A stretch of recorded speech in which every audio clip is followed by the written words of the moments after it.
Hi everyone, welcome back to my channel. So today is all about line and wash. So what we are going to do is we are going to create some structure. You can have anything like leaves, flower, building, whatever you like to have. And then we are going to paint it using watercolor. So basically this is called line and wash. You can use masking tape for this particular line that I have created with the help of pencil, although it is totally fine not to use masking tape. Now I'm using this bigger brush. This is size 0.8, quite bigger in size, and this one is the smaller one. I'm going to use both. So let's start with creating some structure. So I'm more interested creating flowers and leaves. So let's do it with the help of pencil.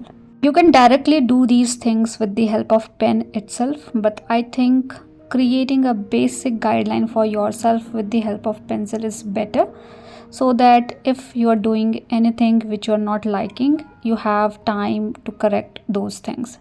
So I think it is better to start with the pencil first.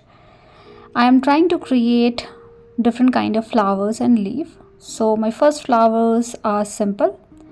You can create a round shape and then couple of petals. The edge of the petals are a little bit wavy, so you can have little serration around the edge, and you can also keep different perspective of flower.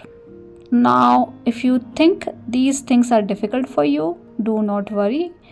Create some simple flowers with normal perspective, that is also fine. But creating different perspective is simple. You just need to adjust the center part of the flower, and you need to keep the petals in a different size and shape. Now for these kind of flowers, I'm keeping leaves little bigger. So these are the bigger and pointed leaves, simple leaf like we usually draw. And then I want to create one more flower here. So this is basically a group of flower like hollyhocks, and you can create some round structure. You can have some longer leaves for this particular flower. Now if you want, you can have more flowers in this particular structure, but I think this much is enough. Now I am creating different kind of leaf. So you can have a rosemary kind of leaf like I have added in between this. Now you can have fern kind of leaf. So whatever leaf you can have a reference of all those things in this particular structure roughly. And likewise, I'm not liking this one is too big, so I want to keep it smaller in size. So I'm rubbing it and correcting it, and that is why it is helpful to use pencil. Now we are okay with this particular composition. I'm okay with this particular composition. So with the help of pen, I'm going to trace everything quickly.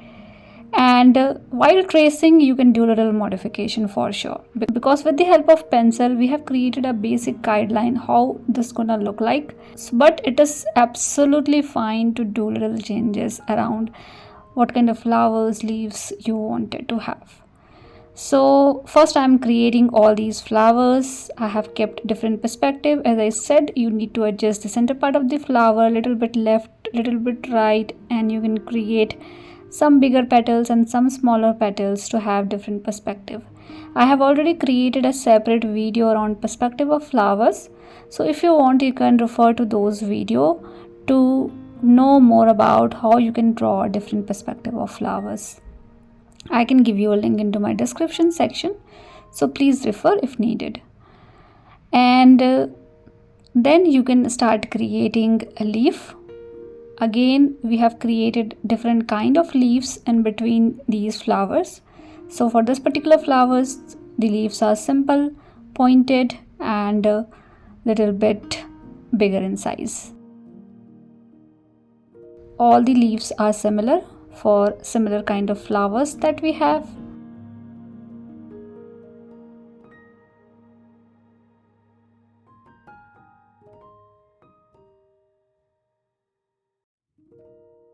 So in this particular step, we are doing nothing but creating everything with the help of pen.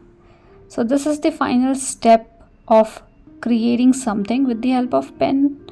So do it carefully and take all your time to do all these things. So this is my second flower. a group of flower, you can say, having little longer leaves in this.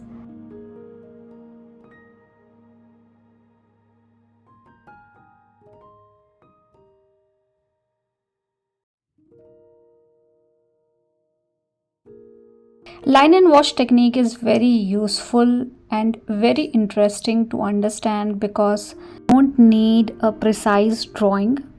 You can roughly sketch everything. You can only have leaves and foliages to start with. So it is that easy to draw.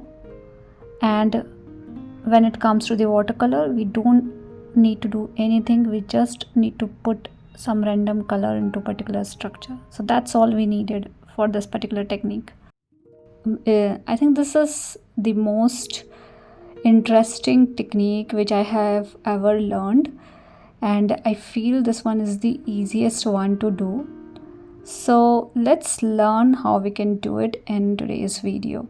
So as you can see, we are done with the tracing part. We have created everything with the help of pen. I'm using a little bigger pen to draw all these things.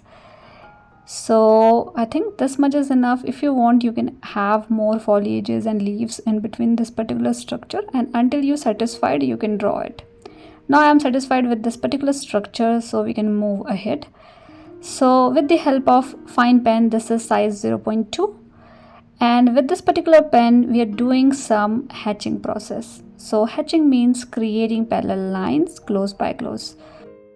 So in between these leaves and flowers we have some gaps, so we need to fill those gaps, creating some parallel lines to assume these are the background for this particular drawing. So you need to simply create some parallel line close to each other. The closer you will create these lines, the darker shade you will get, and this technique is called hatching. So we are doing nothing fancy as such here. We are creating some parallel line close to each other in between space that we have between flowers, leaves and stem. So you don't have to do it for every space that you have, but roughly you can try creating throughout this particular structure, and that is what I am doing. I'll show you only halfway, and then you need to repeat the same thing for the other half as well. So take all your time to do all these things. You don't have to match my speed. You can take a pause and you can complete this particular step slowly, carefully and gradually. And once you will understand what you need to do, you will eventually do it in a better speed.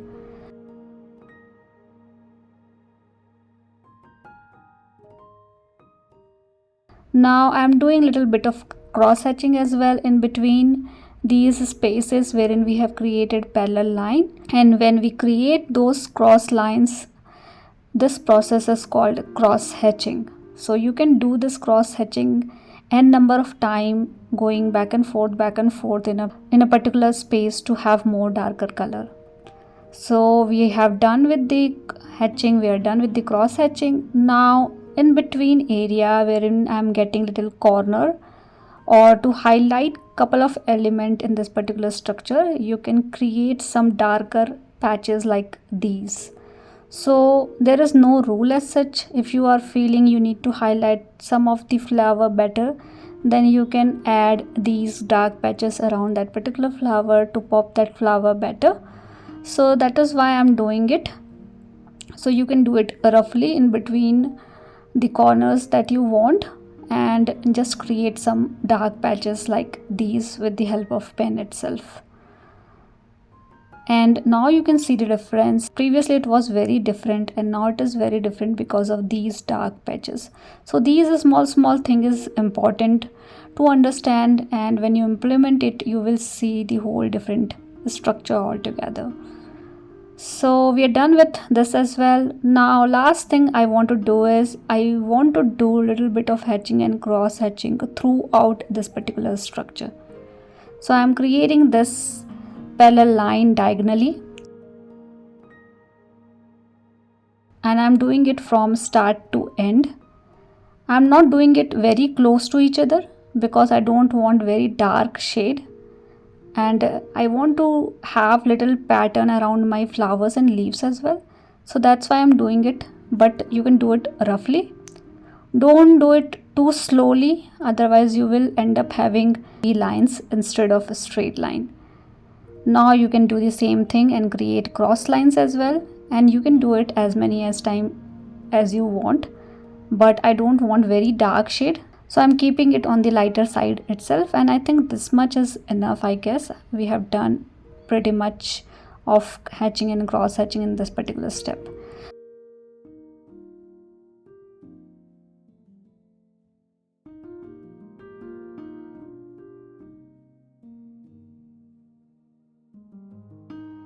Now this is the drawing, and this is the final drawing that I have. Now it's time to wash it with the help of watercolor. You can definitely use any other medium to paint, but I am using watercolor here. And with the help of one kind of green color, this is more on the sap green color. You can mix lemon yellow and cobalt blue color to have something like this. And I'm going around my bigger leaves that I have. And you can do one thing is you can keep a little bit negative space in between, so you don't have to fill the whole leaf with this particular color, but little bit negative space you can have around your structure. Now I have added more blue into it. This is more bluish green, you can call it. And then I'm creating some other kind of leaf with this particular green color. So basically you can have different shades and you can start filling all the major elements that you have in this particular structure. The good part is the structure is already defined. So if you are filling it inappropriately, that is also fine. You don't have to be very precise while painting it. You need to roughly do these things because the structure has already defined. You can already see leaf, flowers and everything, and that's the beauty of this particular technique. So if you are more into drawing, so you can definitely use this particular technique. You draw everything precisely as per your need, and then you can wash it using watercolor. Now I'm using different flower colors for the flower. So I'm using this beautiful violet color, and if you mix a little bit of red into violet, you will get a purple kind of shade. So that color also you can use. You can use red color, orange color. So basically whatever color you like to use, you can use in this particular structure to paint flowers.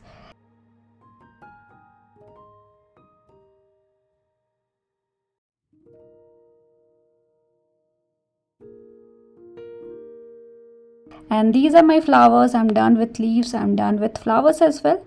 Now I'm mixing a little bit of red into my green color to have a brown kind of color, and then in between area that we have, wherein we have created some cross hatching to fill those area, in that particular area I'm adding little bit of brown color. So the more color you will add, the extra depth you will get into your structure, but you also need to understand when to stop. So I think I have added enough color in this particular structure. If you want, you can have a little bit of a sky area as well, but that is something I'm not doing. And a little bit of green in between as well around the foliages that we have, and see how beautiful this structure is. Draw something simple and paint it using watercolor is all about line and wash. And we are done with today's video. I hope this video is easy and simple, and please try this particular technique and let me know how you feel about it. Please do let me know if you have any kind of feedback for me, and thank you so much for watching. See you all in the next video with one more simple tutorial.